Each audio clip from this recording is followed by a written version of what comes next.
Limit x tense to 0 है, sine square x upon 4, फिर यहाँ x स्क्वायर है। सो बच्चों थोड़ी सी अकल यूज़ करो। साइन x अपॉन 4 का ये होल स्क्वायर कर सकता हूँ मैं? जी हाँ, कर सकता हूँ मैं। अब ऑब्वियस सी बात है, यहाँ पर भी हमारा इसको करने के लिए हम नीचे लाएंगे अगर 4 का इस, तो ऑब्वियस सी बात है 4 का स्क्वायर है 16। और मैथ्स के रूल के तहत ये नीचे वाली चीज़ सबसे ऊपर आती है, तो इसको बैलेंस करने के लिए 1/16 लाना पड़ेगा। ये पूरा 1 होता है तो फाइनल आंसर आ जाएगा 1/16। फिर पीरियड पूछ रहे हैं। देखो पीरियड में सब कुछ भूल जाओ, ये वाला भी, इससे पहले वाला भी। ये देखते हैं साइन में जो x का क्वेश्चन 2 है, साइन का पीरियड 2 पाई होता है। एक्चुअल पीरियड निकालने के लिए 2 पाई को x के क्वेश्चन से डिवाइड कर दें तो आंसर पाई हो जाएगा। फर्स्ट 3 टर्म पूछ रहे हैं 1 माइनस एक्स स्क्वायर की, तो ऑब्वियसली बात है पहली तो 1 आएगी यार। फिर अगली ऑल्टरनेट साइन के तहत माइनस एन एक्स होती है, जो कि ऑफकोर्स -2x होनी चाहिए। तो इनमें -2x का एक ही ऑप्शन है जिसमें 1 -2x है, तो अंडरस्टूड सी बात है, आंसर यही होगा। आगे चेक करने की ज़रूरत भी नहीं है बच्चों। जनाब इस स्ट्रक्चर का क्या नाम है भाई? ये वाला है एनीसोल, ठीक है, एनीसोल।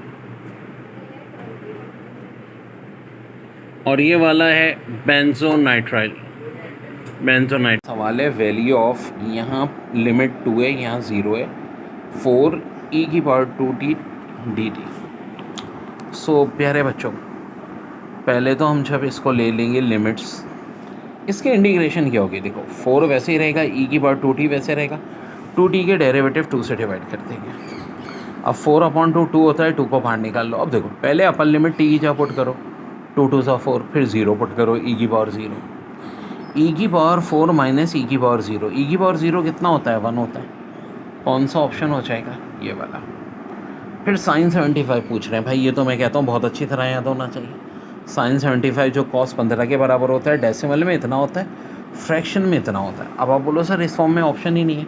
अरे है ना, इसको मल्टीप्लाई और डिवाइड कर दो √2 से, तो नीचे तो 4 हो जाएगा, ऊपर यहाँ जो है जब हम मल्टीप्लाई करेंगे तो रिज़ल्ट बिल्कुल चेंज हो जाएगा हमारा, ठीक है।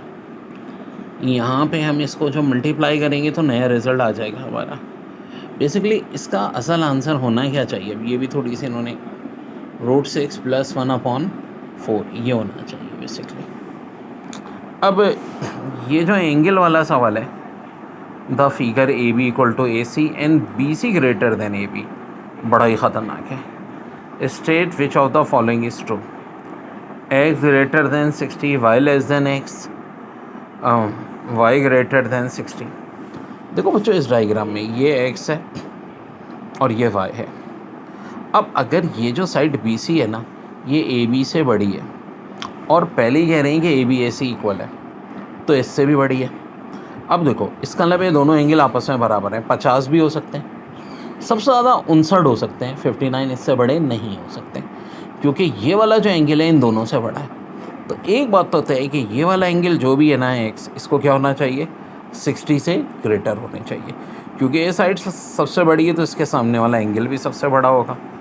तो इसका मतलब है इनमें से कौन सा ऑप्शन लाजमी बात करेक्ट होगा? x greater than 60 statement. तो जो बड़ी अहम ट्रिक है, इसको डायरेक्ट एज ए शॉर्टकट जो मेरे फार्मूले ना उनमें से एक है, क्योंकि पेपर में बहुत आता है। -2 cos x/2 -2 sin x/2। कभी पेपर में इस फॉर्म में होता है और कभी ये करते हैं -2 कॉमन ले लेते हैं, cos x/2 + sin x/2। Last time इस फॉर्म में आया था। इसी तरह इसका 1 + sin x/2 का भी याद रखो। देखो -2 cos x यहाँ भी है, लेकिन -2 sin x/2 की जगह +2 sin x/2 है। फिर बड़ा अच्छा सवाल था, value of k so that the sequence k-1 k+3 3 k-1 form an arithmetic progression. Arithmetic progression में आखिर होता क्या है? Second term minus first term बराबर होती है third term minus second term के। अब सेकेंड टर्म है मेरी k+3, फर्स्ट टर्म है k-1, इसमें से इसको माइनस किया, फिर थर्ड टर्म में से माइनस कर दिया मैंने सेकेंड टर्म को।